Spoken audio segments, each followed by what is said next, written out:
Bonjour mesdames et messieurs, bon réveil et bienvenue dans ce journal. Le CHU Mohamed VI de Marrakech au Maroc et celui de Yopougon ont procédé hier à la signature d'une convention de partenariat hospitalier.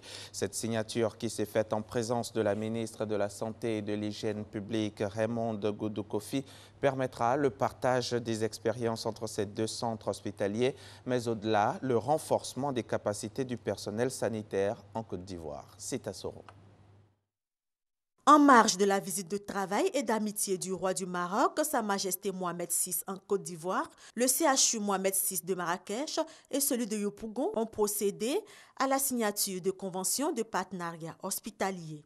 Elle permettra au CHU Mohamed VI d'assister celui de Yopougon dans divers domaines, notamment celui de la formation, a précisé la ministre de la Santé et de l'Hygiène publique, Raymonde Goudou Kofi. Il est du rôle et des missions d'un ministre de la Santé de faire en sorte que les agents de santé aient un niveau de connaissance, même un niveau de réactivité extrêmement important. Et cela se fait bien sûr par l'échange d'expertise, l'échange d'expérience. Pour le directeur général du CHU Mohamed VI de Marrakech, cette convention, loin d'être unilatérale, consistera à un partage d'expériences ainsi que le renforcement de la coopération et de la collaboration entre ces deux centres hospitaliers. On pourrait parler de la médecine d'urgence, c'est une priorité, mais il y a aussi la cancérologie, l'oncologie médicale,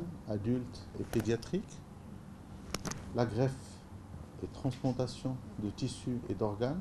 Et dans ce cadre, on serait bien sûr ravis que vous puissiez donner vos instructions afin de recevoir une délégation du CHU de Yopougon à Marrakech. Cette signature de convention de partenariat entre le CHU Mohamed VI de Marrakech et celui de Yopougon se fait en marge de l'inauguration ce mercredi par le roi Mohamed VI du service des urgences de médecine du CHU de Yopougon. La Côte d'Ivoire est à 3 mois de l'organisation des 8e Jeux de la francophonie. Le vice-président de la République, Daniel Kablan-Duncan, a donc visité hier mardi les différents chantiers liés à ces Jeux. Objectif, se rendre compte de l'avancée des travaux. À la fin de la visite, il a affirmé que la Côte d'Ivoire sera prête pour ces Jeux prévus en juillet 2017. Issa Chonan Yeo. Le vice-président suit les chantiers de la francophonie. Le stade Fort-Boigny au plateau, le parc des sports, le vélodrome et l'espace Calan-le-Bois à Trècheville, le stade Champeau de Marcory et le village des Jeux à l'Institut national de la jeunesse et des sports, INJS, ont été visités par Daniel Kablan-Duncan. À 3 mois des Jeux de la francophonie à Abidjan, il apprécie l'avancée des travaux. Les choses ont rapidement avancé. Bon, on a des taux qui sont de 90 ailleurs là-bas. En fait, c'est une moyenne au-dessus de 80%. Ça veut dire que nous serons totalement prêts pour les Jeux de la francophonie. Et je crois que le président Alassane Ouattara a eu raison de prendre cette décision de maintenir les Jeux. Ce résultat a été obtenu en 2 mois de travaux. L'entreprise Nedaï, maître d'ouvrage, rassure le vice-président que tous les chantiers seront livrés dans les délais. Les 8e Jeux de la francophonie sont prévus à Abidjan du 21 au 30 juillet prochain.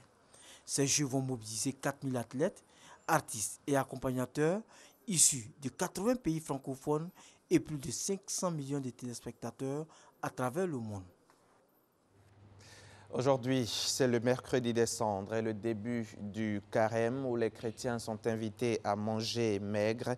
Hier, c'était le Mardi Gras et la ville de Daloa, à l'instar des autres villes de Côte d'Ivoire, a connu sa célébration de Mardi Gras. C'est au son de la fanfare et dans des déguisements divers que les tout-petits des sections maternelles ont sillonné les rues et artères de la cité des Antilopes. Les encadreurs ont décidé cette année de rendre hommage à 4 communautés, les Sénoufos, les Akans, les Yakouba et les Malinké. C'est donc par cette tenue traditionnelle et moderne du terroir culturel ivoirien que l'hommage vestimentaire fut rendu. Un défilé en fanfare conduira les enfants de la préfecture jusqu'au centre de protection de la petite enfance d'Aloa commune en passant par le trésor public. Les différentes autorités ont rendu hommage aux enfants pour cette grande leçon de cohésion sociale et des valeurs culturelles de notre pays. Une volonté des organisateurs. Ces enfants, depuis le bas âge, savent qu'il faut vivre ensemble. La communauté Senufo, représentée par la petite section spéciale. La communauté Oué, représentée par la petite section. La communauté Malinké, représentée par la moyenne section. La communauté Akan, le grand groupe Akan, représenté par la grande section. Pour vous dire que la cohésion sociale, le vivre ensemble, c'est depuis le bas âge, c'est depuis la maternelle. Et comme d'habitude, pour marquer cette célébration de Mardi Gras, les tout-petits ont eu droit à un repas gras. C'était la correspondance de Konaté Ngana. Hier, mardi 28 février, comme chaque 28 février, c'était la journée mondiale sans Facebook. Une journée pour lutter contre l'addiction à la cyberdépendance. Une journée qui malheureusement n'est pas prise en compte par certains utilisateurs de ces réseaux sociaux. Pour eux, impossible de se passer de leur page Facebook un jour dans l'année. Ces accros du réseau social sont de plus en plus intéressés par leur écran portable que par un véritable échange en chair et en os. C'est ce que nous disent nos reporters David Soyo et Astou Touré. Comme le dit l'adage, l'habitude est une seconde nature. En ce jour du 28 février, journée mondiale sans Facebook, une journée méconnue de certains utilisateurs, et même pour ceux qui le savent, il est difficile de se passer de ce réseau social, même pas pour une journée dans l'année. Quand j'ai la connexion, ce n'est pas possible de passer une journée sans aller sur Facebook. J'utilise Facebook surtout quand je m'ennuie, voilà, et puis peut-être mettre certaines publications ou voir certaines actualités et tout. Je ne peux pas faire une journée sans passer sur Facebook. Il y a beaucoup d'avantages dans la mesure où on peut trouver peut-être des annonces d'emploi sur Facebook. Voilà, retrouver des amis ou des parents qu'on n'a pas vus depuis longtemps. Pour Armelle, Facebook représente beaucoup. Pour elle, impossible d'imaginer un jour sans se connecter sur sa page. Une journée, bon, pour moi, c'est pas possible. Me déconnecter de Facebook une journée, c'est comme je n'ai aucune information dans le pays. Par contre, certaines personnes disent pouvoir s'en passer des jours pour diverses raisons. Certains jeunes même affirment ne même pas avoir de compte Facebook. Quand je suis en période de prépa, en tout cas Facebook, souvent, je peux faire une journée sans aller dessus. Même quand j'ai la connexion, je vais beaucoup plus sur le web aller faire des recherches. J'attends parler de Facebook. Depuis que je suis né, je ne suis jamais allé sur Facebook. La journée mondiale sans Facebook, qui se déroule chaque 28 février, a pour but de lutter contre l'addiction à la cyberdépendance. Également casser cette société virtuelle pour revenir aux fondamentaux, en un mot, permettre à la vraie vie de ne pas disparaître, selon les promoteurs de cette journée. Le village de Dadi Kofikro, localité de la sous-préfecture de Mekro, région du Inzi, est confronté à une grave pénurie d'eau depuis plus de 10 ans. Aujourd'hui, les populations souhaitent la réparation de leurs pompes. Célestin Kofi, Thérèse Tapeyoboué. Kofikro est un village peuplé de 2000 âmes. Ce village ne dispose que d'une seule pompe tombée en panne il y a plus de 10 ans.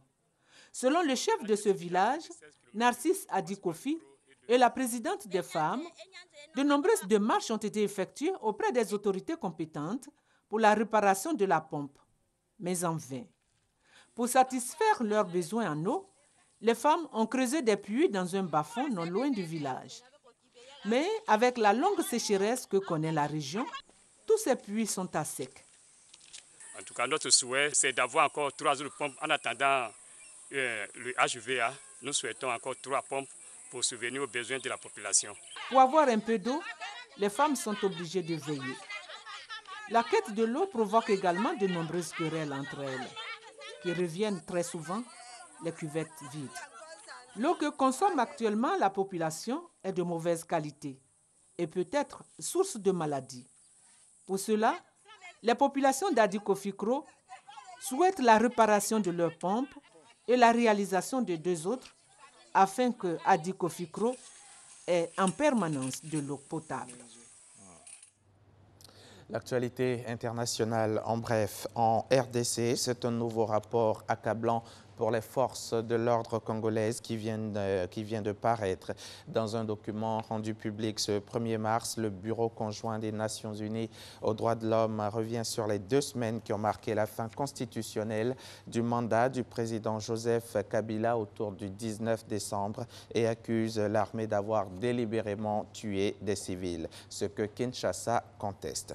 Et puis pour terminer, Donald Trump aux États-Unis a salué mardi soir 28 février lors de sa première allocution face au Congrès l'émergence d'une nouvelle fierté nationale à travers les États-Unis, promettant plus de fermeté sur l'immigration, synonyme selon lui de sécurité et d'emploi. Fin de ce journal. Merci de l'avoir suivi. Bonne suite de programmes sur RTI.